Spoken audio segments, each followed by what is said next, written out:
Ladies and gentleman, boys and girls, तुम्ही सगळ्यांचं खूप खूप स्वागत आहे साम टी व्हीवर. आणि खऱ्या अर्थानं ना एक टॅगलाईन आहे जी आता घरोघरी खूप बोलली जाते. ही टॅगलाईन आहे इंडियन आयडल मराठीची. एक इंटरनॅशनल कॉन्सेप्ट जो आता मराठीत आला त्यांना घेऊन आले आहेत अजय अतुल. तेच दोघं माझ्यासोबत आहेत. सर, खूप खूप स्वागत आहे सामवर. आणि कुठे ना कुठे back with a big bang. आणि यावेळी मराठीत किती आनंद आहे, काय सांगायचं? खूप जास्त आनंद आहे. इंडियन आयडलसारखा एक मोठा इंटरनॅशनल ब्रँड मराठीत आला आहे म्हणजे खोटं नाही सांगत. आत्ताच श्रेयाजी सकाळी बोलत होतो, तिचाही मला जेव्हा फोन आला तेव्हा तीसुद्धा ही एकच गोष्ट फार महत्त्वाचं बोलली. ती म्हणली बहुत बड़ी बात है की इंडियन आयडल मराठी में आया है, so it's first regional language. So सगळ्यांनाच या गोष्टीची उत्सुकता आहे आणि आनंद वाटतो, which is really amazing thing. एवढा मोठा ब्रँड आहे आणि इंटरनॅशनली वेगवेगळ्या देशांमध्ये गाजलेला आहे. आणि जो आत्ता म्हणजे इंडियामध्ये सुद्धा इतका सुपर सीझन त्याचे झालेले सगळे आत्तापर्यंतचे, पण स्टील मराठीमध्ये आत्ता फर्स्ट टाईम आला आहे. ही आपल्या सगळ्यांसाठी अभिमानाची गोष्ट आहे. आणि आय थिंक सोनी मराठीच्या याकरता जेवढं कौतुक करायला पाहिजे तेवढं कमी आहे, which is really amazing. Atul sir, येताना with this bang first time Indian Idol मराठीत किती आनंद आहे? नाही, मला आनंद एका गोष्टीचा आहे की मोठा ब्रँड आहेच आहे हा इंडियन आयडल, पण तो सगळ्यात पहिला प्रादेशिक भाषेमध्ये आला आहे, तो आपल्या मराठीमध्ये आला आहे. आणि पहिलं कसं व्हायचं, इंडियन आयडल हिंदीमध्ये आपल्या मराठी मुलं दोन तीन अशी असायची. म्हणजे आपला आयडलचा पहिला विनर पण आपला मराठीच होता, पण ती एक दोन असायची. आता डेडिकेटेड इतकी मुलांना हा प्लॅटफॉर्म मिळतो आहे ना, ती मला आनंदाची गोष्ट वाटते. की त्यांना कधी कधी काय होतं, हिंदीच्यामध्ये इतकी स्पर्धा असते, मग तिथपर्यंत जाता येत नाही. काही जण सिलेक्ट होतात पण पुन्हा एलिमिनेट होतात किंवा सिलेक्टच होऊ शकत नाही. इथे तो स्कोप आहे त्यांना आपलं टॅलेंट दाखवायचा. आणि मला वाटतं ज्या पद्धतीने चॅनलनी, म्हणजे सोनी मराठी चॅनलनी ज्या पद्धतीने ज्या पॉझिटिव्हली हा प्रोग्राम लॉन्च केला आहे ना, मला नाही वाटत याच्या आधी कुणी असा या पद्धतीने कोणी केलं असेल. कारण आम्हालाही खूप सरप्राईज देतात ते. काही गोष्टी आम्हालाही अजून सांगितलेल्या नाही की हे आहे हे आहे हे आहे हे आहे. मला वाटतं पहिल्यांदाच तो सूररथ तो सगळ्या महाराष्ट्रातून फिरतोय, त्यामुळे ऑडियन्सला सुद्धा आपलं गाणं आजमावून बघता येईल. अशा बऱ्याच वेगवेगळ्या पद्धतीने सोनी मराठीने एफर्ट्स घेतलेत, त्यामुळे खूप आनंद होतो. पार्वतीचा बाळा पायात बाळा, पार्वतीचा बाळा तिचा पायात बाळा, पुष्पाभरांच्या हाती एक माळा, काशाचा आवाज तारा झाला रे गणपती बाबा नाचायला आला. काशाचा आवाज तारा झाला रे गणपती बाबा नाचायला आला.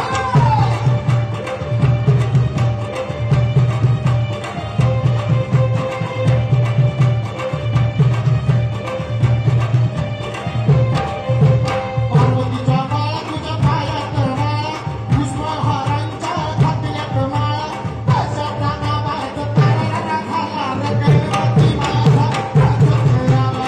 काशाचा आवाज तारा झाला रे गणपती बाबा नाचायला आला. काजळ काळी गुरदरात कंप कंपांगात, काजळ काळी गुरदरात कंप कंपांगात, सळसळणाऱ्या पानांनाही रातकिड्यांची साथ, कुठल भूमी कशील भूमी गेले भामावरी भामावरी, सख्या रे सख्या रे. पण या सगळ्याची सुरुवात कुठून झाली? It wasn't the first time ना की तुम्हाला विचारलं गेलं, तुम्ही लगेच म्हटलं. तुम्ही पण काहीतरी विचार केलाच असेल. तुम्ही इंडियन आयडलच्या हिंदीमध्ये अनेक कार्यक्रमात तुम्ही हजेरी देखील तुम्ही दोघांनी लावलेत. तुम्ही तो टॅलेंट देखील बघितला होता. पण हा जो कॉन्सेप्ट तुमच्याकडे पहिल्यांदा अमित सर घेऊन आले असेल आणि सांगितलं असेल की आपल्याला मराठीत करायचं आहे, what was your first reaction? Immediately आम्हाला आवडली गोष्ट. अजिबात त्याच्यामध्ये आडेवेडे घ्यायची गरज नव्हती, बिकॉज ज्या मुमेंटला त्याने हे सांगितलं की असं असं करायचं वाटतंय, हे फार इम्पॉर्टंट गोष्ट आहे लक्षात घ्यायची. एक मी पुन्हा आजही सांगतो, आत्तासुद्धा आम्हाला जेवढे लोकांचे फोन येतात, इट्स असं नाही आहे की फक्त महाराष्ट्रामध्ये इंडियन आयडल मराठी म्हणून फक्त महाराष्ट्रामध्ये बघितलं जातं आहे, असं नाही आहे. सो उलट ह्याहीपेक्षा जास्त देशभरातनं लोक बघतात आत्ता हा शो बिकॉज आय थिंक ज्या पद्धतीने आता आमचे 4 एपिसोड रिलीज झालेत आणि आता लोक ज्या पद्धतीने त्याला पाहतात आणि ज्या पद्धतीचं लोकांना ॲप्रिसिएशन करतात सगळीकडनं ते बघितलं जातं आहे.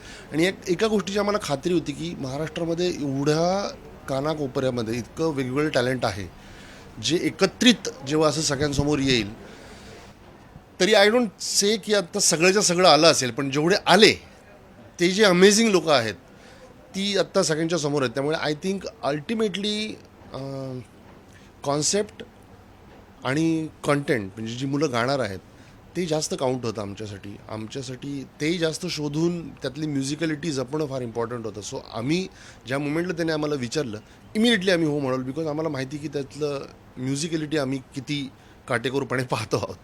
पण concept and content should go together Atul sir, असं तुम्हाला नेहमी वाटतं? कारण इंडियन आयडल मराठी त्यासाठी स्टँड करतं. जेव्हा 4 एपिसोड्स आता येत आहेत अशी मुलं देखील आले जे मोबाईलवरून शिकत आहेत आणि तरीही ते या मंचावर गात आहेत, ते म्युझिशियन्ससोबत गात आहेत आणि तुमच्या समोरून गात आहेत. किती प्राऊड गोष्ट वाटते की अशी मुलं पण या मंचावरून येत आहेत. कसे सरस्वतीना पत्ता बघून नाही येत. ती ज्याला नशिबाने ही सगळी मुलंच ब्लेस्ड आहेत. एक तर बेसिकली आमची परीक्षा अशी होती, त्यांच्यापेक्षा आमची परीक्षा होती की 7,500च्या पर्यंत ऑडिशन्स आल्या होत्या.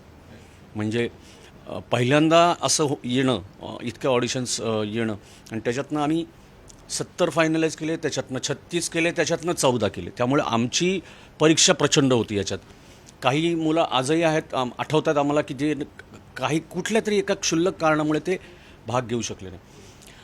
पण मी एक गोष्ट नक्की सांगेल की मुलांचं एफर्ट ज्या पद्धतीने ज्या परिस्थितीमधून ती मुलं शिकत आहेत ना त्याच्यापुढे आम्हाला आमचं स्ट्रगलसुद्धा काहीच वाटत नाही.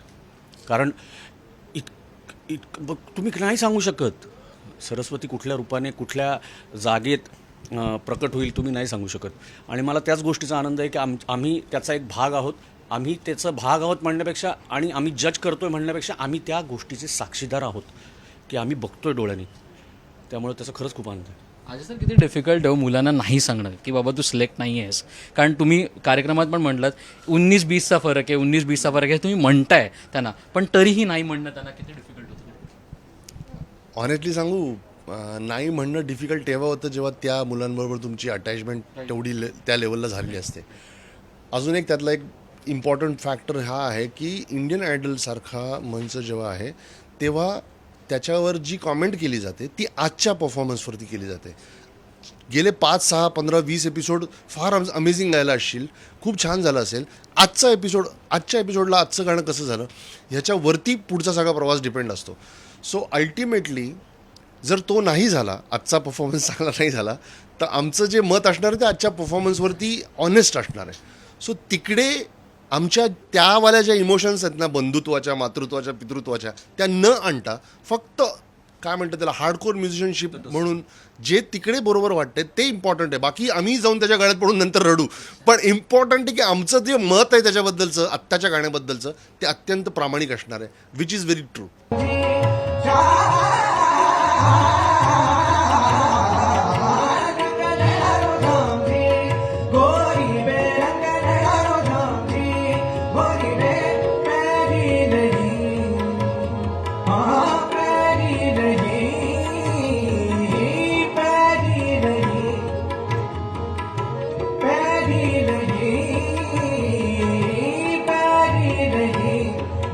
नहीं सारी सगी सगन हंस गई, मेरी गाय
नाही म्हणणं ते मत देणं किती महत्वाचं आहे त्या मुलाला. नाही, यांनी सांगितलं तसंच आहे की शेवटी स्पर्धा आहे आणि प्रत्येकजण इथे स्वतःचं टॅलेंट दाखवायला आला आहे. त्यामुळे फारसं त्याच्या बाबतीत आणि शेवटी काय आहे ना, ही शिकवणच आहे की त्याला जर नाही म्हटलं तर पुढे सुधारायचा चान्स पण आहे त्याला.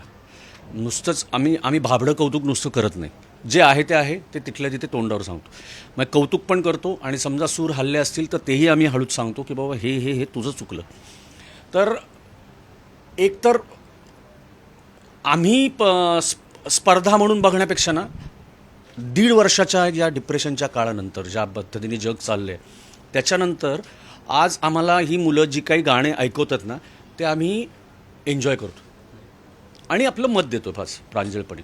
कारण त्या मुलांचीही कमाल आहे की मधल्या काळात सगळे क्लासेस बंद होते, सगळं बंद होतं, तरीसुद्धा अशा पद्धतीने ही मुलं गातात. खूप प्रचंड 101 मुलं आहेत आणि जबरदस्त त्यांच्यामध्ये कॉम्पिटिशन असणार आहे. 14 वर्षापासून 30-35 वर्षापर्यंतचं एज ग्रुप आहे आणि खूप छान वाटते ओव्हरऑल. आणि या सगळ्यांमधून एक गोष्ट तेवढीच नक्की आहे की ना मुलं फार बदललेली वाटत आहेत. स्पर्धा पण बदललेली आहे, स्पर्धा पुढे जाते. सोशल मीडियाच्या अप्रोचमुळे लोक आता चांगला त्यांचा अप्रोच म्युझिकचा पण बदलू लागला, कारण ते 1000 गोष्टी यूट्यूबवर ऐकत असतात. हा बदल आहे का? हा बदल तुम्हाला आताच्या स्पर्धेमध्ये जाणवतो का? But this is amazing. ही फार चांगली गोष्ट आहे, कारण आपली मुलं वेगवेगळ्या प्रकारच्या म्युझिकला आणि वेगवेगळ्या प्रकारच्या जॉनर्सला एक्सपोज होत आहेत. ते आपलेसं करत आहेत, नॉट जस्ट क्लासिकल. तुम्ही आज इकडे बघाल किंवा बघत असाल, फक्त क्लासिकल नाही, फक्त फोक नाही, वेगवेगळ्या थाटाची गाणारी, वेगवेगळ्या थाट गाणारी, वेगवेगळ्या प्रकारची गाणारी मुलं आहेत इकडे. आणि की सगळी काही अत्यंत सालंकृत शिकलेली आहेत, काही अजिबातच न शिकलेली आहेत. पण डझंट मॅटर, सगळे एका मंचावर जेव्हा येतात ना, अल्टिमेटली म्युझिकला तुम्ही काय ना, आम्ही दरवेळेला सांगतो, लोकांना खोटं वाटतं, टॅलेंट आणि पैसा याचं सोंग नाही आणतायत. ते असायलाच लागतं. जर ते जर नसेल ना तर तिकडे कोण शिकले कोण नाही शिकले कोण कसं याने नाही फरक पडत. अल्टिमेटली हा डिसिजन जेव्हा आम्ही काय करू, आता गाईड करू की अरे तू असं केलं तसं केलं, जसं आम्ही त्यांना गाईड करू तसं काही प्रमाणात रसिकांना करू. खरं तर त्यांना गरज नाही, आपल्या मराठीतले रसिक अत्यंतच अमेझिंग आहेत. बट रसिकांनाही हे सांगण्याचा प्रयत्न करू की ह्याचं हे चांगलं होतं, ह्याचं ते चांगलं होतं. अल्टिमेटली डिसिजन वुड बी रसिकांचा असणार आहे. त्यांना जे वोट्स येतील, त्यांना जो सपोर्टर्स जे लाभतील त्या मुलांना, ते इम्पॉर्टंट आहे. बट त्याही पलीकडे कॉम्पिटिशन होत राहते. आनंदाची गोष्ट ही आहे की महाराष्ट्रामध्ये एवढे जॉनर्स अजूनही हाताळले जातात आणि आत्ताही या प्रकारची वेगवेगळी पोरं एक वेगवेगळ्या प्रकारचं म्युझिक गायची इच्छा आहे त्यांना. हे फार मी आत्ता जिकडे दुनिया चालली आहे ना त्याच्याबद्दल मला आत्ता बोलच लावू नको. सो ज्या प्रकारे ह्या गोष्टीचं कौतुक वाटतं मला फार महाराष्ट्रामध्ये की आजही आपल्याकडे साधारण काठीनं घोंगडा असो किंवा हे श्यामसुंदर असो, डझंट मॅटर, लोक इतकं चांगलं गात आहेत, विच इज व्हेरी एकाच मंचावरून गातात. एकाच मंचावर गातात, विच इज अमेझिंग. पण या सगळ्यानुसार ना मला अतुल सर नेहमी बदल पण वाटलाय की आता म्हणजे काही वर्षांपूर्वी 5 वर्षांपूर्वी लोकांना किंवा स्पर्धकांना असं सांगावं लागायचं जरा माईक लांब कर, हे लांब कर. आता ही मुलं सगळी बघून येत आहेत, ती युट्यूबवर बघून येतात की माईक कसा असला पाहिजे, आपला आवाज असा मोठा झाला तर असा असला पाहिजे. They are trend like. तर हे भारी वाटतं का आजकालच्या स्पर्धकांचं? नाही, मी सोशल मीडियाचे जसे फायदे आहेत तसे तोटे आहेत. मी फायदा म्हणूनच घेतो की याच्यातनं कसं आहे, आज आम्ही जेव्हा शिकत होतो तेव्हा आम्हाला कुठलंच माध्यम अवेलेबल नव्हतं. त्यामुळे ते मॅन्युअल वाचून आम्ही आमचं कीबोर्ड वगैरे शिकलो आहे. आज मी एक व्हिडिओ क्लिक केला की मला सगळं कळतं. आम्हालाही त्याचा फायदा होतो. तसाच या मुलांना का होऊ नये, म्हणजे ती खूप चांगली गोष्ट आहे. काही लोक सोशल मीडियावर फालतू काहीतरी कॉमेंट करण्यासाठी, वाद घालण्यासाठी येतात आणि यातली काही मुलं आहेत की त्याच्यातनं चांगलं काय ते निवडतात. तर मला असं वाटतं की निश्चितच हा खूप मोठा फायदा आहे आणि इथून पुढच्या पिढ्यांनाही त्याचा खूप फायदा होईल. कारण हे सगळे जे परफॉर्मन्स आहेत ते सोशल मीडियावर व्हायरल होतात. त्यामुळे कोण कुठून कुठले इन्स्पिरेशन घेऊन येईल ना, काही सांगता येत नाही.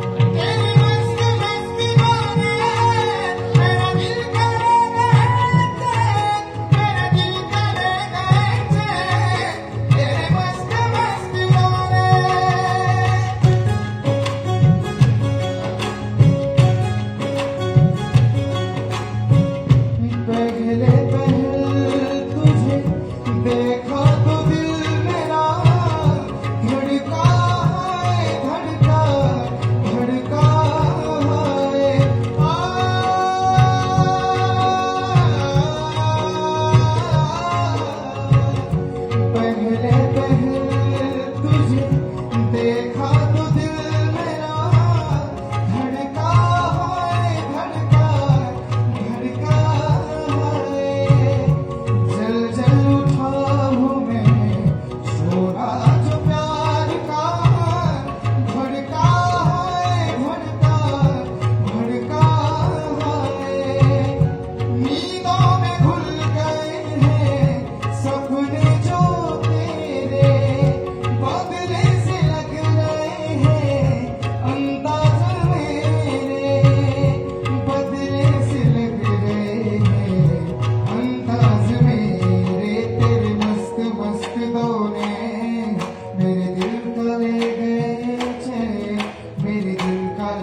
अर्थानं खूप मजा येईल या मंचावरून आणि आतापासून सुरू झालेली आहे. एक शेवटचा प्रश्न विचारेन, काय काय अपेक्षा अजून होणार आहेत? कारण तुम्ही अनेक परफॉर्मन्सवर तुम्ही उठलात, तुम्ही खऱ्या अर्थानं तुम्ही येताना त्या स्पर्धकाला बघितलं की हा काय ही मुलगी गाणार, शाळेतल्या कपड्यांमध्ये मुलगी आली आणि तिने जेव्हा आवाज लावला तेव्हा तुम्ही पण थक्क झाला होतात. हीच भारी गोष्ट आहे की या स्पर्धेची.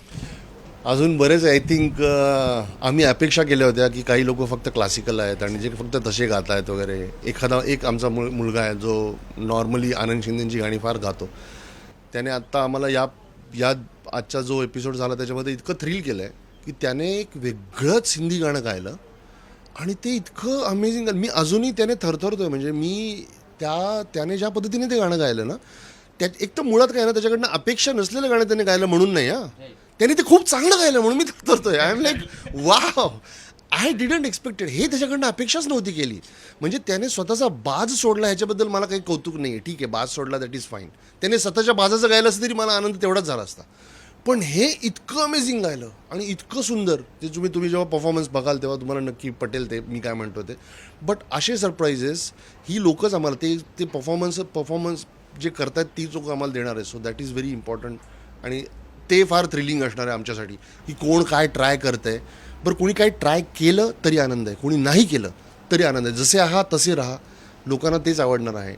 जेवढी तुमची ऑनेस्टी असेल लोकांना तेच बघायला मिळणार आहे आणि माझ्या मते तेच असलं पाहिजे. हे जी सिम्प्लिसिटी आहे तुमची जी कधी सुटली नाही पाहिजे. अजून सर येणाऱ्या टाईममध्ये काय काय पाहायला मिळणार आहे? कारण एकूणच असं अजय सर म्हटले की सरप्राईजेस आहेत, तो स्वतःचं जॉनर पण गातोय, हेच सांगणं आहे का? कारण at the end of the day ही स्पर्धा आहे आणि स्पर्धामध्ये it's a learning process all together. नाही, निश्चित मला अजून एक आनंद काय वाटतोय की ही प्रत्येकजण ना एकाच पठडीमधले तसं नाही आहेत. त्यांना स्वतःला पण काय काय ट्राय करायचं. आणि अजून एक खूप चांगली गोष्ट म्हणजे ना टीम स्पिरिट. यांच्यामध्ये अजिबात कॉम्पिटिशन नाही. प्रत्येकजण एकमेकांना परफॉर्मन्स सुरू व्हायच्या आधी टाळ्या देऊन एनकरेज करतं, टाळ्या वाजवून एनकरेज करतं, झाल्यानंतर सगळे मिठी मारतात.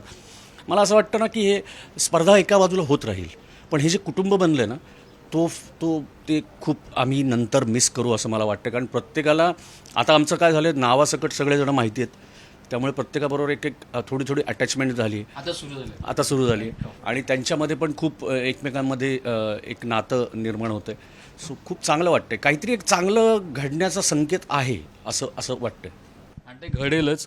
आपण एकदा त्या घडण्यासाठी एकदा बोलूया. Ganpati Bappa Morya. Thank you so much. Thank you.